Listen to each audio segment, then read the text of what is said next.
इस वीडियो को स्किप मत करना और सीरियसली लेना अगर आप चाहते हो कि आप जब भी जॉब के लिए अप्लाई करो तो आपकी जॉब जल्दी से लग जाए और आपको बहुत ज्यादा रिजेक्शन ना झेलना पड़े। इंडिया में हायरिंग एक ब्लैक बॉक्स की तरह है। आपको बाहर से तो दिखता है कि आपका एक राउंड हुआ, 2 राउंड हुआ, पर अंदर डिसीजन मेकिंग प्रोसेस क्या है इसके बारे में आपको कभी पता नहीं चलता है। अगर आप कभी रिजेक्ट हो जाओगे तो आपको ये भी नहीं पता चलेगा कि कौन से पर्टिकुलर स्किल्स पे आप रिजेक्ट हुए हो, ताकि उस स्किल्स पे आप काम करके अगले इंटरव्यू में अपीयर हो सकते हो।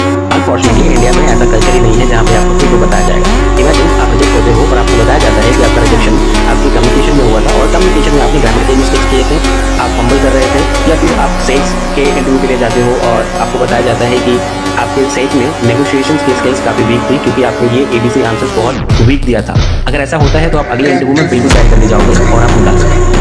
यूपीएससी और वर्ल्ड के टफेस्ट एग्जाम कभी कभी इंसान सिंगल अटेम्प्ट या मल्टीपल अटेम्प्ट में निकाल सकता है क्योंकि वहाँ पे उनको फीडबैक मिलता है कि वो कहाँ पे कमजोर है, बट इंटरव्यू में ऐसा नहीं है। एक मेथड है जो आपको लगभग 70 to 80% बता सकते हैं कि अगर आप इंटरव्यू में जाते हो तो आप कहाँ पर जज करोगे। अगर आप उस मैसेज को समझना है तो आप कमेंट कर दो मतलब, और मैं वो आपको मैसेज। इस वीडियो को स्किप मत करना और सीरियसली लेना अगर आप चाहते हो कि आप जब भी जॉब के लिए अप्लाई करो तो आपकी जॉब जल्दी से लग जाए और आपको बहुत ज्यादा रिजेक्शन ना झेलना पड़े। इंडिया में हायरिंग एक ब्लैक बॉक्स की तरह है। आपको बाहर से तो दिखता है कि आपका एक राउंड हुआ, 2 राउंड हुआ, पर अंदर डिसीजन मेकिंग प्रोसेस क्या है इसके बारे में आपको कभी पता नहीं चलता है। अगर आप कभी रिजेक्ट हो जाओगे तो आपको ये भी नहीं पता चलेगा कि कौन से पर्टिकुलर स्किल्स पे आप रिजेक्ट हुए हो, ताकि उस स्किल्स पे आप काम करके अगले इंटरव्यू में अपीयर हो सकते हो।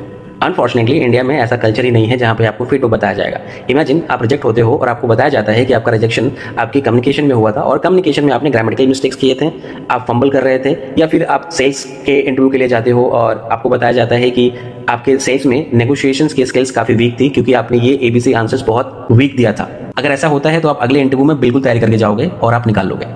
यूपीएससी और वर्ल्ड के टफेस्ट एग्जाम कभी कभी इंसान सिंगल अटेम्प्ट या मल्टीपल अटेम्प्ट में निकाल सकता है क्योंकि वहां पे उनको फीडबैक मिलता है कि वो कहां पे कमजोर हैं, बट इंटरव्यू में ऐसा नहीं होता। एक मेथड है जो आपको लगभग 70 to 80% बता सकता है कि अगर आप इंटरव्यू में जाते हो तो आप कहां पर रिजेक्ट हो रहे हो। अगर आप उस मेथड को समझना है तो आप कमेंट कर दो मेथड, और मैं वो आपको मैसेज